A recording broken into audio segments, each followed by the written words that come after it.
me cater to you.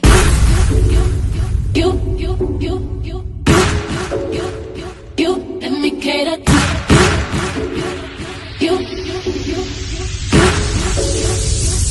Let me cater to you. I wanna let you know that you live and I am what you do. So if I be very assured, my life will be purpose without you. If I want it, I'm gonna ask you.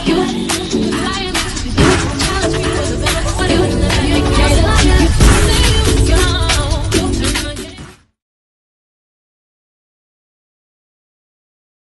Hello everyone, and thank you for coming back to the channel.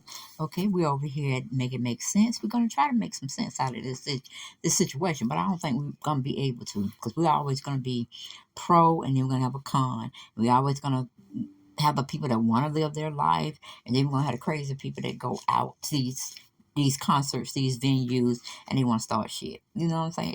It just is what it is. It wasn't like in the 80s when I was going to concerts in the early 90s where we had some type of, some type of, what do you call it, sensibility out there. People just didn't do things for the hell of it. Man, they started, I think somebody, I went to a Hawks game way back, because I don't go to those things now, but when I was in my 30s and stuff, I used to go to a lot of Hawks games, and it was this one particular time where somebody got to fighting out where you go get the concession stands, where you go get the food and stuff, and they were pushing on each other. Then they started fighting, and then another fight broke out, and then another one broke out, and then we had gunshots, and we had people just running crazy. And I just stood in my seat. I was like, I ain't going nowhere, because I mess around, somebody just trip me up, I fall, and that's it.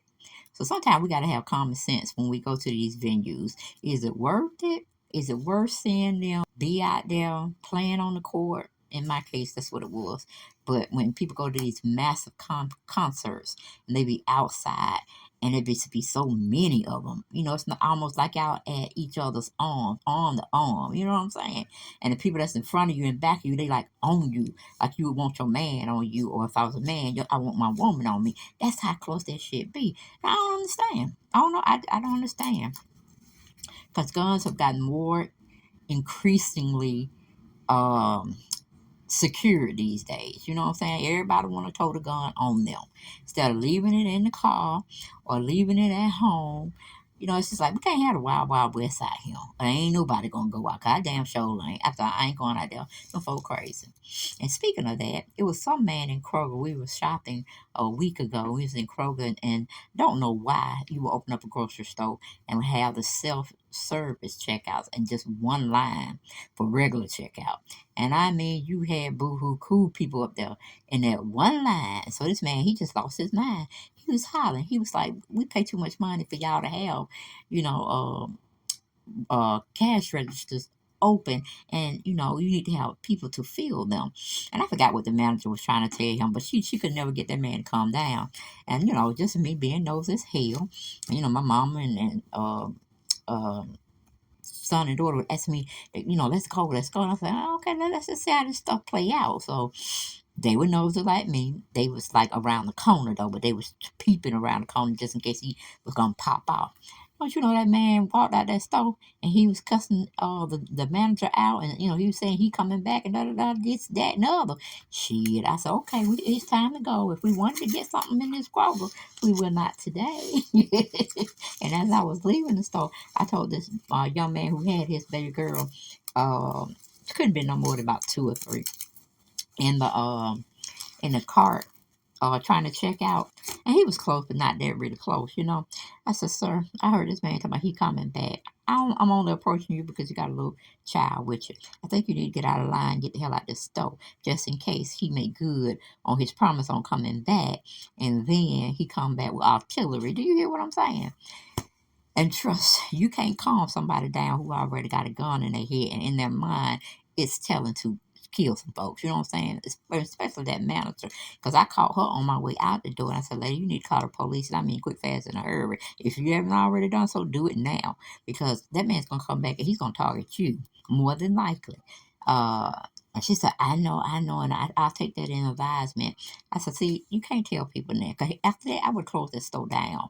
I would told everybody, the ones that are here trying to shop, I would lock them in, and I put a thing at the door saying, closed temporarily, and I would call the district manager, the store the one that was over her. Hell, I would have called the corporate office and told them we got this situation going on. Now, how the environment and how the climate is out there in the world today, I don't want to take no chances. So I just said that to say this. Why do y'all go to these concerts when y'all know it's going to be overpacked? And that was no a rhetorical question. I mean, I wanted somebody to answer me down in the comments section, okay? Why do we still feel we need to go to these concerts with the masses and anything can, pop off or whatever? Why? Why? What you needed to be doing is asking the promoters to have a safer uh, environment for you, even if it might not have as many people in there as you would probably want. Safety is above all things, and then you just have 2 or 3 more concerts in that same week, and meaning you getting something not packed like sausages up in there. See what I'm saying? But let's go to this uh website called XXL or xxlmag.com. That's where I'm getting information from.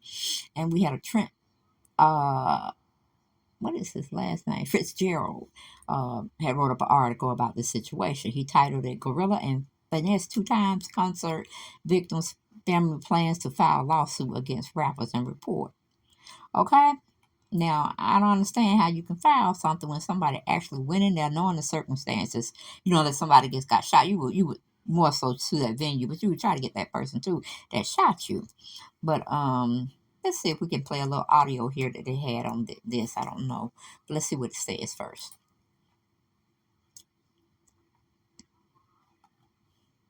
Oh no, they were asking me to join something. No, we're not going to do all that. Okay, so we're going to go to the article. It says, in the wake of 3 people who died from injuries suffered at Glorilla and Finesse2Tyme show, the family of one... Come on now, stop this. What in the world going on? I don't want that. Boy, here we go with the computer again. Come on back. Where were we? Hold on. Hold, please. Okay, let's go back. It said, 3 of the families, the people that were shot, the family members are trying to sue the rappers, okay? I'm like, I think you would get more from the venue than you would the rappers because they have insurance for all of that. I don't know if the entertainment business have their artists make sure they have insurance based on this type of thing that could happen because it's fairly new. We having more outbreaks of people getting hurt in these outside venue concerts. One I do remember was Travis Scott. I think he had one. A lot of people were dying because they were stampeding, whatever. I have no idea. I just caught a glimpse of it, of what was being said, and they were trying to sue him. Okay, so I don't know how that's going to work out or have it worked itself out. But that's something new that seems like people are doing now. They're suing the artists, and they're suing the platform they were in when they were at concert. But anyway, according to TMZ report published on Sunday, March 12th, the family of one of the victims, Brandy Miller, has told media outlet that they are planning to sue Glorilla and Finesse2Tyme, as well as the promoters and the Main Street Army in Rochester, New York. Okay, they going for this. Okay. Brandy's sister, Michelle, reportedly told TMZ that her family is in the process of hiring a attorney, someone who is high profile because the family has no plans to back down. As previously reported, 3 people have died after succumbing to their injuries following the Glorilla and Finesse2Tyme concert on March 5th. The Main Street Army in Rochester, New York, a crowd surge that occurred as people were exiting the venue, possibly frightened over the sound of what they believed were gunshots, caused a stampede that resulted in 3 deaths and several other people injured. The 3 people who have died are identified as Rhodanisha Belton, a 33-year-old female from Buffalo, New York, Aisha Stevens of Syracuse, New York, and Brandon Miller of Rochester, New York. TMZ reported that Glorilla and Finesse had left the venue before the stampede, and neither artist is under criminal investigations for the incident at this time. Both Glo and Finesse have expressed their condolences to the victim's family. Now, my question is, did the concert end? And then, upon leaving that stuff happens, or because where were they? They went on stage performing. Okay, I'm sure stuff will come later with more information of what really happened. I'm just now hearing about what happened. FTF, what the fuck? I think that's what it's saying. Praying everybody's okay. Big Glow tweeted on Twitter, "I am devastated and heartbroken over the tragedy or the tragic death that happens after Sunday's show." She added in a follow-up tweet about the tragic event. "My fans mean the world to me. Praying for the families and for a speedy recovery of anyone affected." Okay, so evidently the concert had ended, and then I guess the stampede broke out or whatnot.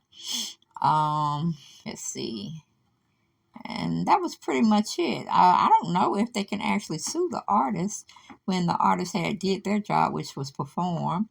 And evidently, the individuals that went to the concert must have enjoyed it. But I would think they would have to sue the promoter or the venue for letting so many people in. I mean, was it a fire? You know how fire departments go and check clubs out to see what capacity should be adhered to when they're having concerts and stuff. So maybe that was a violation for the person who was hosting the concert, and the party goers, not party goers, but promoters, because they should have known better. The You can have an venue, that should be it. You know what I'm saying? But some people just don't adhere to that, and things occurs. So yeah, and let me see. Do we have anything else on this tragic event?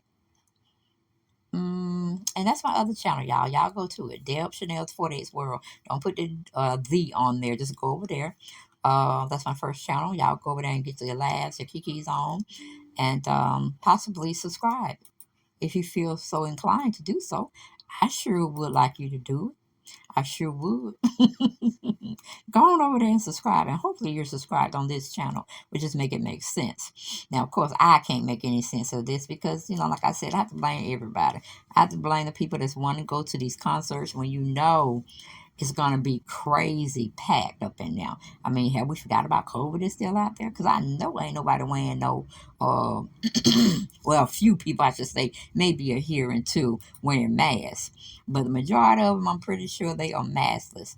And they doing whatever they want to do. And the, what do you call it? The hospital's going to be crowded again because people weren't adhering to what was being promoted out there about be conscious of being around people with one type of virus. So some people are gonna act right, some people are not. It's just the era we're in at this time. People want to have freedom to do whatever they want to do. It doesn't matter if they're infracting or having any love for the next person that don't want to catch all these different things. But it just is what it is, and we send up prayers and hope everything works out for the families that lost their loved ones in this tragic event. And maybe it would teach us something to make these promoters adhere to the codes that promote how many people are supposed to be in a building at one time. So remember to subscribe to the channel right here. And I'm finished with this video. I ain't got no more. And I will see y'all on the next video. But please subscribe to both channels. This one make it make sense. If you enjoy the content, or you enjoy the laughter and the banter that I give, please subscribe, okay? I need 551 more people over here to be monetized, okay?